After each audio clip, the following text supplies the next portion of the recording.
While taking videos of my life, the two key concepts I learned was that so many subjects are incorporated in my everyday life, and that art can look so many different ways. Through this project, I was able to look at the world around me with a closer lens and learn so much while doing so. Alison Gopnik states, "Very young children learn best from their everyday experience of people and things." This quote reminds me that just like us, so much learning occurs in children's everyday lives, and as teachers, we need to play off that.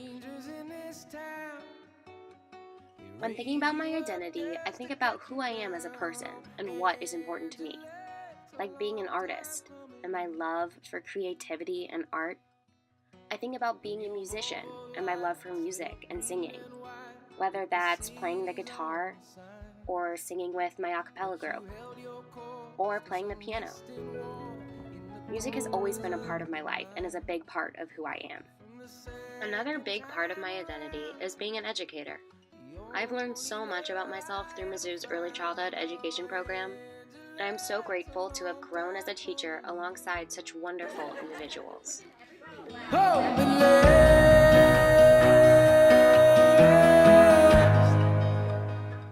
I also love my animals and love spending time outside exploring nature and plants. Did you hear the notes, all those static codes in the radio? When thinking about relationships, I think about the people in my life and the connections that I've made. I think about my friends. I think about the relationship that I have with my boyfriend and my relationships that I have made in the early childhood cohort.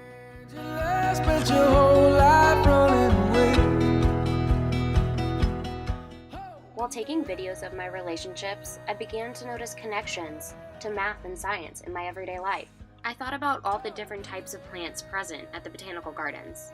I started looking at geometry in everyday objects. I thought about the arches present in architecture, and thought about the process in which leaves change in the winter. I questioned what it takes to construct a bridge or create a statue. Whether it's counting the days on the calendar, or measuring my coffee in the morning, or even cooking, math and science can be seen everywhere.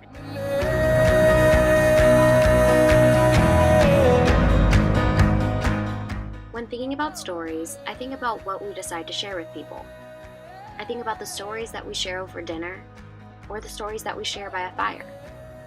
I think about the story behind a piece of artwork, or the stories that we share about our classroom. Through this storytelling, we incorporate language arts in our everyday lives. Language arts can be seen when we are reading books for school, or studying, or when we're writing a paper. The language arts most naturally occurs just when we're talking to others, when we're telling people about our days, telling them about an adventure we went on, talking about a book we read. All those interactions are oral language, and therefore language arts.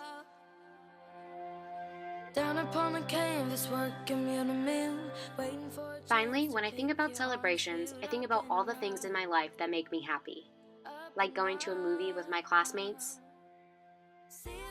or watching a beautiful sunset with my boyfriend. There's so many little things in life that we can celebrate. It's just taking the time to step back and do so. Education can learn from the arts that slowing down perception is the most promising way to see what's actually there. I like this quote because it reminds me to slow down and take in my life one day at a time. Celebrate with a beer. Celebrate with food. Celebrate Thanksgiving with 4 whole pies. Celebrate lifelong friends. In conclusion, I think it's important to remember that life can go by so fast, and it's important to slow down and really take in your everyday life. You can learn so much from it.